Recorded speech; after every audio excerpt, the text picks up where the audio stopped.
Hello friends, welcome back to my channel unique education Adda. आज हम आपके लिए साइकोपेडागोजी का पार्ट 11 लेकर आए हैं। ठीक है, जो ऑब्जेक्टिव टाइप क्वेश्चंस होंगे इसके अंदर, जो बहुत ही इजी और स्टिक तरीके से आपको समझ में आएंगे। So let's start without your losing time. Okay, देखिए फर्स्ट क्वेश्चन जो है आपकी स्क्रीन पर होगा। एक मिनट, देखिए फर्स्ट क्वेश्चन क्या है। विस्मृति कम करने का उपाय बताइए क्या है। ठीक है, विस्मृति, पहले आपको इस क्वेश्चन को समझना जरूरी है कि विस्मृति है क्या।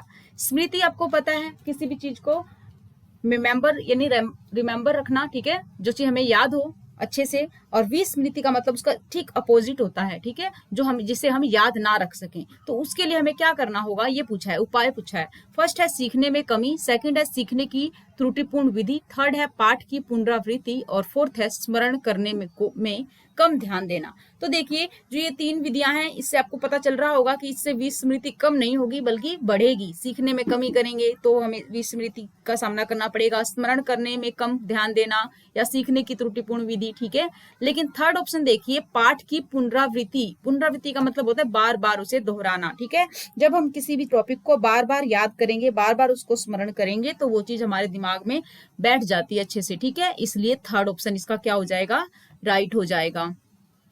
हम थर्ड क्वेश्चन को, थर्ड जो ऑप्शन है उसको पर क्लिक कर देते हैं। अब चलते हैं नेक्स्ट क्वेश्चन की तरफ। Question number second, question number second आपकी स्क्रीन पर है। देखिए, क्रोध व भय प्रकार है, किस प्रकार का है आपको ये बताना है, किसका प्रकार है। अभिप्रेरणा का है, संवेग के हैं, या परिकल्पना के, या फिर मूल प्रकृति के, मूल प्रवृत्ति। ठीक है, तो आप सभी को पता है जो क्रोध और भय है वो संवेग से रिलेटेड रखता है, इसलिए सेकंड ऑप्शन इसका राइट हो जाएगा, संवेग। अब चलते हैं हम नेक्स्ट क्वेश्चन की तरफ। Question number third, question number third आपकी स्क्रीन पर है। दूसरे व्यक्ति के बाह्य व्यवहार की नकल करना, ठीक है, वो क्या कहलाता है, सीखना कहलाता है, अनुकरण कहलाता है, कल्पना कहलाता है, या चिंतन करना कहलाता है। तो आप सभी को पता है कि जो दूसरा व्यक्ति है उसके हाव भाव को देखकर हम उसके हाव भाव जैसा काम करने लगे। ठीक है, या और भी कोई उसके जैसे कपड़े, जैसे उसने अच्छे डिल डोल से रहता है, अच्छे प्रकार के कपड़े पहना हुआ है, तो हम भी उसी की तरह देखना या रहना पसंद करें, तो वो क्या है, अनुकरण है, कि हम उसका अनुकरण कर रहे हैं। आपने साइको में पढ़ा होगा, अनुकरण करना बार बार आता है। जो छोटे बच्चे जो होते हैं सहस्वावस्था में अनुकरण करते की क्रिया करते हैं। ठीक है, जैसा वो देखते हैं वैसा करने की कोशिश करते हैं। ठीक है, तो ये क्या है, अनुकरण करना कहलाएगा। किसी भी व्यक्ति के व्यवहार की नकल करना अनुकरण कहलाता है, इसलिए सेकंड ऑप्शन इज राइट। अब चलते हैं नेक्स्ट क्वेश्चन की तरफ। Question number fourth, question number fourth आपकी स्क्रीन पर है। देखिए, यदि पूर्व ज्ञान व अनुभव नए प्रकार के सीखने में सहायता करते हैं तो उसे कहते हैं, आपको बताना है कि क्या कहते हैं उसे। ठीक है, फर्स्ट है नकारात्मक प्रशिक्षण, सेकंड है सकारात्मक प्रशिक्षण स्थानांतरण, थर्ड है प्रशिक्षण स्थानांतरण, और फोर्थ है सीखना। तो आप सभी को पता है, जब पूर्व ज्ञान या अनुभव को नए ज्ञान अनुभव के साथ जोड़ते हैं तो क्या होगा, उसमें कुछ ना कुछ परिवर्तन होता है। ठीक है, सामंजस्य स्थापित करते हैं हम उसके अंदर। पूर्व ज्ञान, जैसे कि हमें किसी बच्चे को कुछ सिखाना है नए प्रकार का, मान लीजिए साइकिल ले लीजिए एक एग्जांपल के तौर पर। किसी बच्चे को साइकिल अच्छे से चलाना आता है, अगर उसको बाईसाइकिल दे दी जाए, साइकिल दे दी स्कूटर दे दिया जाए, या कार चलाने को दे दिया जाए, तो क्या होगा, उसने उसका पूर्व अनुभव क्या है, साइकिल चलाना, और अब उसे क्या दिया जा रहा है, मोटरसाइकिल चलाने के लिए दी जा रही है ना, बाइक चलाने को दिया जा रहा है। तो क्या होगा, उसका पूर्व ज्ञान जो है, जो उसका अनुभव है, वो उसमें हेल्पफुल होगा चलाने में। ठीक है, तो उसको हम बोलेंगे सकारात्मक प्रशिक्षण स्थानांतरण। ठीक है, नकारात्मक प्रशिक्षण बिल्कुल नहीं होगा। नकारात्मक प्रशिक्षण होता है जिसमें उसका अपोजिट कुछ निकले। ठीक है, उसका कोई रिजल्ट ना निकले। ठीक है, नेगेटिविटी आए उसमें, तो फर्स्ट तो हो नहीं सकता। सेकंड, थर्ड कह रहा है प्रशिक्षण स्थानांतरण, प्रशिक्षण में ही परिवर्तन कर दिया जाए, और फोर्थ कह रहा है सीखना। तो इसका बेस्ट ऑप्शन होगा सकारात्मक प्रशिक्षण स्थानांतरण, की सही तौर पर, ठीक है, सही तौर पर प्रशिक्षण में स्थानांतरण कर दिया गया है। ठीक है, क्योंकि जो उसका पूर्व ज्ञान था साइकिल चलाने की, उसने हेल्प की क्या चलाने में, बाइक चलाने में। ठीक है, मोटरसाइकिल को सीखने में हेल्प मिली उसे उसके साथ, इसलिए इसका ऑप्शन हो जाएगा सेकंड राइट, सकारात्मक प्रशिक्षण स्थानांतरण। ठीक है, अब चलते हैं नेक्स्ट क्वेश्चन की तरफ। क्वेश्चन नंबर 5, देखिए क्वेश्चन नंबर 5 आपकी स्क्रीन पर है। सीखी हुई बात को स्मरण रखने या पुनः स्मरण करने की असफलता को कहते हैं? आपको बताना है सीखी हुई जो कोई भी बात है स्मरण रखने या पुनः स्मरण करने की असफलता को क्या कहते हैं? असफलता, ये चीज ध्यान रखनी है आपको, सफलता नहीं कही है, असफलता। कि हम किसी चीज में क्वेश्चन को बड़े अच्छे से समझना है। पेपरों में हम यही गलती करते हैं, जल्दी जल्दी में हमको जब क्वेश्चन को पढ़ते हैं तो हम ये ध्यान नहीं देते कि असफलता लिखा हुआ है या सफलता लिखा हुआ है, ठीक है, और फटाफट जाके ऑप्शन पे टिक लगा कर आ जाते हैं और बाद में पता चलता है कि ये हमने गलती कर दी, ठीक है।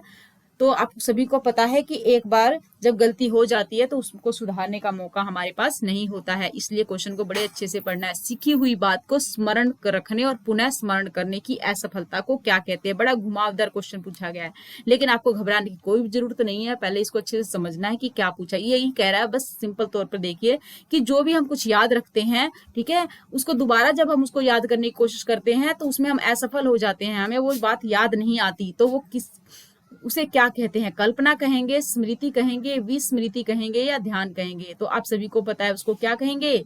विस्मृति, ठीक है। यानी स्मृति होता है जो हम रिमेम्बर रखते हैं, याद रहता है हमें। विस्मृति उसका जस्ट अपोजिट होता है विस्मृति, ठीक है, जिसे हम याद ना रख पाए। इसलिए थर्ड ऑप्शन इसका राइट हो जाएगा। अब चलते हैं नेक्स्ट क्वेश्चन की तरफ। Question number 6। क्वेश्चन नंबर 6 आपकी स्क्रीन पर है। क्या कह रहा है देखिए, टर्मन के अनुसार 90 से 100 के बीच की जो बुद्धिलब्धि है का बालक माना जाता है। किस प्रकार का बालक वो माना जाता है? मंद बुद्धि का, सामान्य बुद्धि का, श्रेष्ठ बुद्धि का या क्षीण बुद्धि का? तो आप सभी को पता होना चाहिए 90 से 100 के बीच की जो बुद्धिलब्धि होती है वो सामान्य बुद्धि वाले बालकों की होती है, इसलिए सेकंड ऑप्शन इज राइट। अब चलते हैं नेक्स्ट क्वेश्चन की तरफ। Question number 7। क्वेश्चन नंबर 7 आपकी स्क्रीन पर है। देखिए क्या कह रहा है, ये जो हॉल का सिद्धांत निम्न में से किसकी व्याख्या करता है? बुद्धि की प्रकृति की, या फिर अधिगम में अभिप्रेरणा की भूमिका, मूल्यों का विकास, और फोर्थ कह रहा है किशोरों का मनोविज्ञान। तो देखिए जो हॉल है उनका जो सिद्धांत है वो किसकी व्याख्या करता है? किशोरों का मनोविज्ञान का, ठीक है। इन्होंने किशोरों पे ध्यान दिया था ज्यादातर, ठीक है, इसलिए क्लर्क हल जो है इन्होंने किशोरों के मनोविज्ञान का सिद्धांत दिया था, किशोरों के बारे में ज्यादा फोकस किया था इन्होंने, इसलिए फोर्थ ऑप्शन इज राइट। अब चलते हैं नेक्स्ट क्वेश्चन की तरफ। Question number 8। क्वेश्चन नंबर 8 आपकी स्क्रीन पर है। मानव व्यक्तित्व के मनोलैंगिक विकास को निम्न में से किसने महत्व दिया था? ठीक है, मानव व्यक्तित्व के मनोलैंगिक विकास को किसने महत्व दिया था?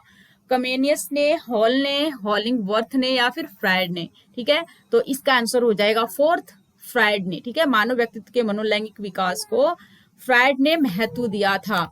अब आएगा क्वेश्चन नंबर 9। क्वेश्चन नंबर 9 आपकी स्क्रीन पर है। क्वेश्चन नंबर 9 देखिए। क्वेश्चन नंबर 9 में क्या कह रहा है? मनोविज्ञान की प्रथम प्रयोगशाला को किसने स्थापित किया था? आपके पास 4 ऑप्शंस है। फर्स्ट ऑप्शन है डब्ल्यू वुड ने, सेकंड है सिगमंड फ्रायड ने, थर्ड है पावलोव ने, और फोर्थ है वाटसन ने। फटाफट बताइए इसका क्या आंसर होगा। मनोविज्ञान के प्रथम प्रयोगशाला किसने स्थापित किया था? मुझे पता है कि आप क्या आंसर देने वाले हैं, फटाफट बता दीजिए मुझे। तो देखिए इसका आएगा डब्ल्यू वुड्स, सिगमंड फ्रायड या पावलोव ने। तो इसका आंसर आएगा वाटसन ने। ठीक है, क्या आएगा? वाटसन ने। वाटसन आएगा क्या? बिल्कुल नहीं, गलत है। क्या आएगा? डब्ल्यू वुड्स ने। कर दिया ना भ्रमित आपको मैंने। आपको लगा होगा कि मैम गलत बता रहे हैं, लेकिन नहीं, मैं आपको भ्रमित कर रही थी कि वाकई आपको पता है या नहीं पता है। वाटसन नहीं आएगा, इसका क्या आएगा? डब्ल्यू वुड्स आएगा। अब चलते हैं नेक्स्ट क्वेश्चन की तरफ। Question number 10। क्वेश्चन नंबर 10 आपकी स्क्रीन पर है, देखिए फटाफट। हाँ, गेस्टाल्टवाद जो है, गेस्टाल्ट मनोविज्ञान की आधारशिला किसने रखी है? फ्रांस ब्रेंटोनो ने, मैक्स वर्दीमर ने, या फिर एडगर रूबिन ने, या फिर कर्ट लेविन ने? फटाफट बताइए क्या आएगा? इसका आएगा सेकंड ऑप्शन। क्या आएगा? मैक्स वर्दीमर। गेस्टाल्टवाद जो था वो मैक्स वर्दीमर द्वारा प्रस्तावित किया गया था, इसलिए सेकंड ऑप्शन इज राइट। ये आज हमारा लास्ट क्वेश्चन था। ठीक है, कल हम फिर हाजिर होंगे नेक्स्ट वीडियो के साथ। ठीक है, please like subscribe this channels for gets videos. Tomorrow will be returns with next videos. Okay, thank you.